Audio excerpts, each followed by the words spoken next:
இயக்குனர் கௌதம் மேனன் அவர்கள் ரீசன்ட் இன்டர்வியூல சூர்யா அவர்கள் மேல மிகப்பெரிய ஒரு ஆதங்கத்தை ஓப்பனா வெளிப்படுத்தியிருக்காரு. அதாவது நீங்க மிகப்பெரிய வெற்றி கொடுத்த நடிகர்களோட திரும்ப ஏன் ஒர்க் பண்ணல அப்படின்னு கேட்டதுக்கு, ஆக்சுவலி நான் சூர்யா அவர்களோட துருவ நட்சத்திரம் படம் பண்றதுக்கு முயற்சி பண்ணேன். பட் அவர் என்ன நம்பல. சோ அதனால சூர்யா மேல ஒரு மிகப்பெரிய வருத்தம் இருக்கு. ஏன்னா துருவ நட்சத்திரம் படத்தோட கதையெல்லாம் அவர்கிட்ட சொல்லி நிறைய ஐடியாலாம் டிஸ்கஸ் எல்லாம் பண்ணோம். பட் ஆனா அவர் அதுக்கு ரெஃபரன்ஸ் எல்லாம் கேட்டாரு. இதுக்கு ரெஃபரன்ஸா காட்டுறதுக்கெல்லாம் எதுவுமே இல்லை. நான் ஒரு இன்டர்நேஷனல் படம் பண்ணலான்னு சொல்லிட்டு எழுதியிருக்கேன்.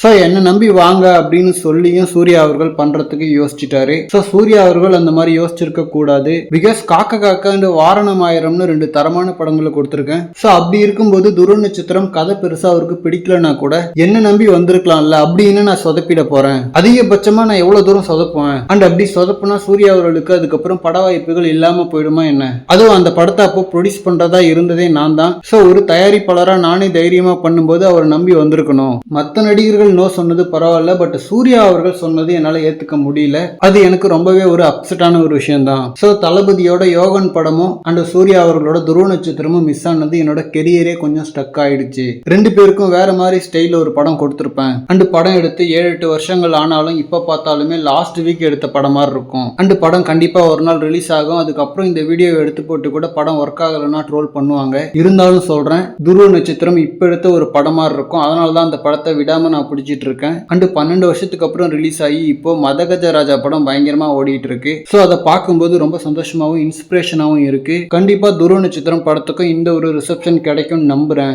அப்படின்ற மாதிரி ரொம்ப மனசுடைஞ்சு பேசியிருக்காரு. பட் நடிகர்கள் ஒரு படத்தை செலக்ட் பண்றதும் பண்ணாம இருக்கிறதும் அவங்களுடைய விருப்பம். அவங்களுக்கு கன்வின்சிங்கா நம்பிக்கை இல்லாத ஒரு கதையில அவங்களால 1 வருஷம் 2 வருஷம் நம்பி நடிக்க முடியாது. பட் காக்க காக்க அண்டு வாரணம் ஆயிரம் கொடுத்ததுக்காக சூர்யா அவர்கள் நடிச்சு கொடுத்திருக்கலாம் அப்படின்னு சொல்லிட்டு கௌதம் மேனன் அவர்கள் எதிர்பார்த்ததுலயும் தப்பு இல்ல. ஏன்னா 2 படங்களுமே அவ்வளவு சூப்பரான படங்கள். அதுவும் துருவ நட்சத்திரம் படத்தை டிராப் பண்ணிட்டு சூர்யா அவர்கள் நடிச்ச படம் பாத்தீங்கன்னா அஞ்சான். சோ அஞ்சான் படத்துல நடிச்சதுக்கு இதுலயே நடிச்சிருக்கலாம். பட் ஆனா அந்த படத்தை டிராப் பண்ணும்போது சூர்யா அவர்கள் சொன்ன காரணம் பாத்தீங்கன்னா துருவ நட்சத்திரம் ஷூட் ஸ்டார்ட் ஆகும்னு சொல்லிட்டு 6 மாசமா வீட்லயே உட்காந்துருக்கேன். சோ ஷூட்டிங் ஆரம்பிக்கிற மாதிரி எந்த ஒரு அறிகுறியுமே இல்ல அப்படின்ற மாதிரி தான் அந்த படத்தை டிராப் பண்ணாரு. அண்ட் இப்போ கௌதம் மேனன் அவர்கள் மலையாளம்ல மம்முட்டி அவர்களை வச்சு Dominic and the ladies purse அப்படின்ற ஒரு படம் பண்ணியிருக்காரு. நெக்ஸ்ட் வீக் ஜனவரி 23 பாத்தீங்கன்னா அந்த படம் ரிலீஸ் ஆகுது. சோ இந்த படம் மூலமா இயக்குனரா கௌதம் மேனன் அவர்கள் ஒரு நல்ல கம்பேக் கொடுத்தா நல்லா இருக்கும். ஏன்னா அவரோட லாஸ்ட் ரிலீஸ் ஆன ஜோஷுவா படம் ஃபிளாப். இன்னொரு சைட்ல துருவ நட்சத்திரமும் ரிலீஸ் ஆகாம இருக்கு. சோ இந்த படத்துக்கு ஒரு வெற்றி கிடைச்சதுன்னா அவருக்கு ஒரு கம்பேக்கா இருக்கலாம். ஓகே ஃப்ரெண்ட்ஸ், அந்த படம் எப்படி இருக்குன்னு சொல்லிட்டு வெயிட் பண்ணி பார்க்கலாம். ஆனா இந்த மாதிரி கோலிவுட் பத்தின ஹாட்டான அப்டேட்ஸ்க்கு நம்ம மணி மூவி பஸ் சேனலை சப்ஸ்கிரைப் பண்ணுங்க.